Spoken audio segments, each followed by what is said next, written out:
Hi everyone, it's Ronen Rubinstein again. I'm with FrConventions in the most gorgeous Paris with ANDRIEU. Thank you everyone.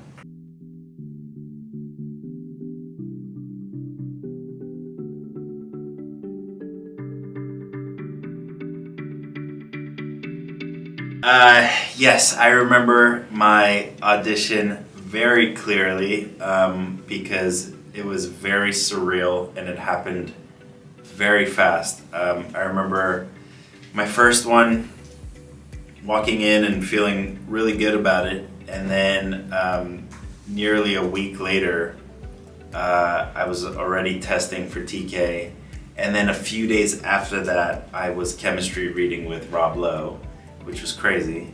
And now I learned that the casting director, who I've become very close friends with, Eric Solier, he said as soon as I walked in, he knew I was TK, and they didn't even see anybody else for TK after that, which is crazy. So yeah, it was a very, very special moment, and it's still surreal to think that that's how it happened.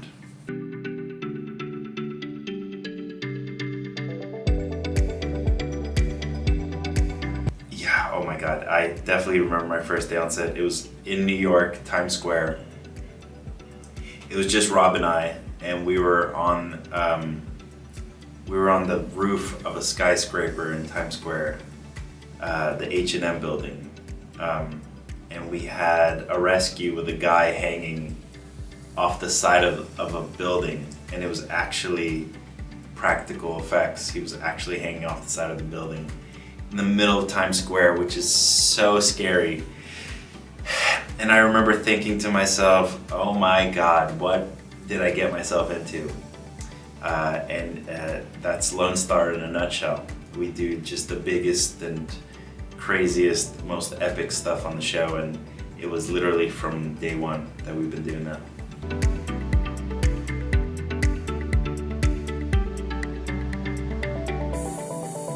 Yeah. I think it's super important to show all aspects of queer stories on television and film. I think it was extra special to show TK's journey very normalized and kind of in the middle of his life, instead of showing a big coming out story. And I think within the first few minutes, TK tells his dad that he's thinking about proposing to his partner. And without batting an eye, Owen was like, okay, I support you. And we never made a big thing out of it. And I think they really wanted to normalize these kind of stories because they're literally what happens in real life. And we were just reflecting the real people, which is our audience. But also I think it's just as important to show the big coming out stories and to show that part of the journey, because everybody's journey is very different and very specific and unique.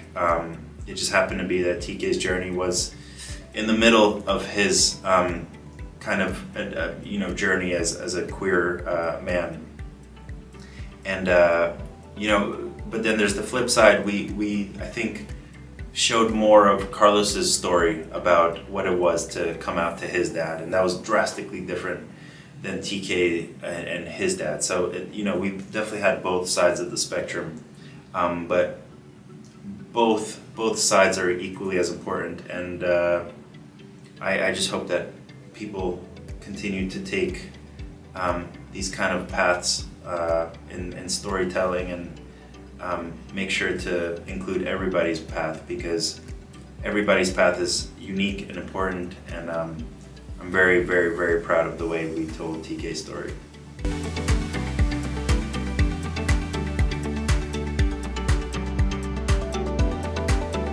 Oh man. Wow. TK's evolution is epic, to say the least. From the moment we meet him, he gets his heart broken, overdoses on prescription pills, and has to move to a new state with his father to try to rebuild the firehouse, which is so much to pack into the first 10 minutes of a show. And it definitely did not end there. And now where we are with TK, it's just sort of hard to believe that, you know, that's where he came from. And I think that's what makes TK so special, is he's been through everything and anything, and has somehow managed to keep his head held up high and still hold on to who he is as a man and as a son and as a friend and as a partner and now as a husband and maybe one day as a father. It's just been such an incredible journey to play, and yeah, it's been a roller coaster to say the least.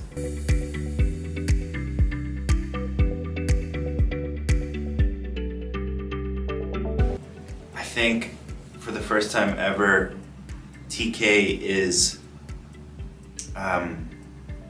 thinking of himself first, which he rarely does. He's one of the most selfless characters I've ever seen. But this season he put his foot down and said, listen, I'm not willing to put my life on pause anymore. I want to be a dad. I want to continue my journey as a human being, and he wants to be a dad. And I feel like, very similar to me, I think TK's always wanted to be a dad. Especially because he has such a great father figure to look to with Owen, and I think he wants to continue that.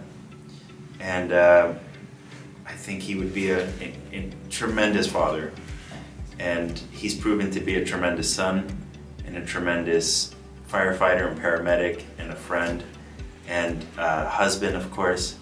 And I don't see why he wouldn't be an incredible dad, or at the very least try his best to be an incredible dad.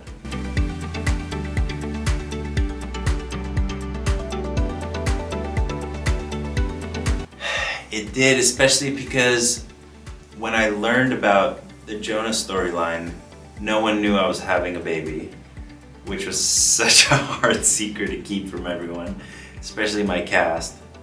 And of course, you know, Jonah being a little boy and me having a little boy. And I don't know if you remember, but we also had an elevator rescue where the patient gives birth to a little boy, and I have to hold this pretty much newborn in my arms. And everybody was like, wow, Ronen's really emotional in this scene. He's really giving it his all. And it's because everybody didn't know that I was about to have my own little boy. So it's just a lot of really surreal, life-imitating art. And yeah, I don't know if it necessarily prepared me, but it was definitely a really magical reminder of, like, this is gonna be my life one day, of having this, you know, 3 or 4-year-old in my arms that can speak, and just that bond it's unbelievable, and I'm already feeling it, and he's only a little baby, but it's just it's weird how that's been happening for me with TK and Ronen. There's a lot of very weird similarities. It's almost like our writers are fortune tellers. It's really incredible.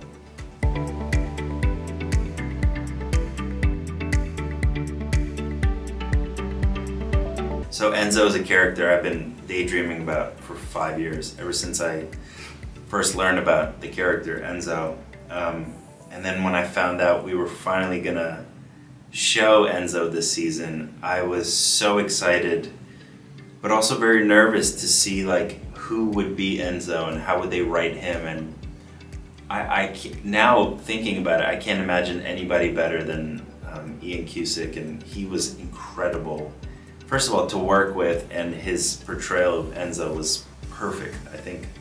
Better than anyone could have imagined. And being a fan of Lost, it was very surreal for me to know that that was going to be my stepfather on the show.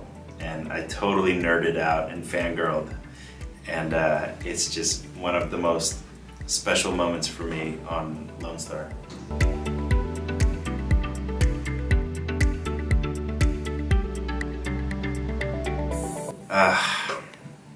Really bittersweet. You know, I feel a tremendous pride and joy when I think about what we've accomplished with the show and how many people have connected with it, you know, especially all over the world now. It's really become a global show and tens of millions of people watch it, and it's, you know, as an actor, you hope to be on something that people at the very least watch and maybe like. But this, man, this has connected with people on such a deep level. So I can only really feel pride and happiness and a sense of, you know, accomplishment when it comes to Lone Star. But then of course there's the other side where I feel like we're ending way before we should be ending, and even our writers agree that there's still so much story to tell, and it's a shame that it had to end because of diplomatic reasons, let's say, instead of, you know, creative reasons or people weren't watching it or something like that. But that's actually the complete opposite. It's one of the biggest shows Fox has ever had, and it's a shame, but you know, that's kind of the wild, wild west of the entertainment industry, and you kind of have to stay on your toes, and I can't get too down about it because of what we've been able to do, and Lone Star has changed my life and career for forever. So I just feel very grateful and proud. And the rest is kind of, you know, it is what it is, as they say.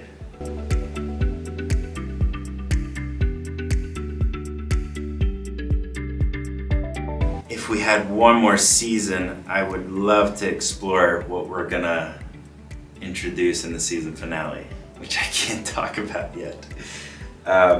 But also, I just think there's so much story left to tell with all the other characters. You know, I do feel very much like, you know, between Owen and TK, we have really discovered a lot about those two. But I feel like there's still so much to discover with the other characters. And it's a shame. You know, there's endless amounts of storylines we could have explored with the other characters and introduce new characters and so on and so forth. But yeah, I would have loved to see more of the other characters for sure.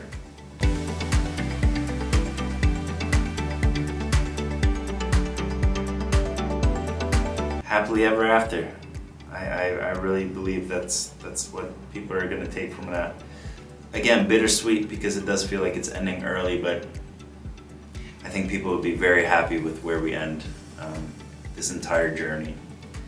And it's been a journey, to say the least.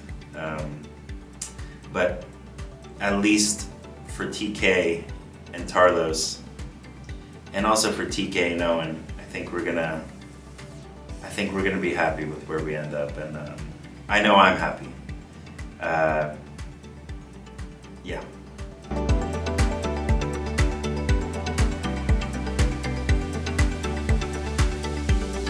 You know, this is now my third time in Paris with DreamCon, and I'm being biased, but this is the best convention ever.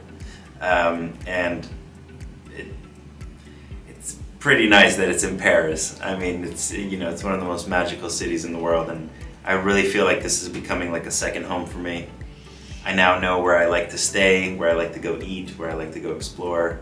I'm kind of starting to feel like a local a little bit. And it still blows my mind that there are so many new faces, especially this time around. People that have discovered the show literally as of a couple weeks ago or a couple months ago.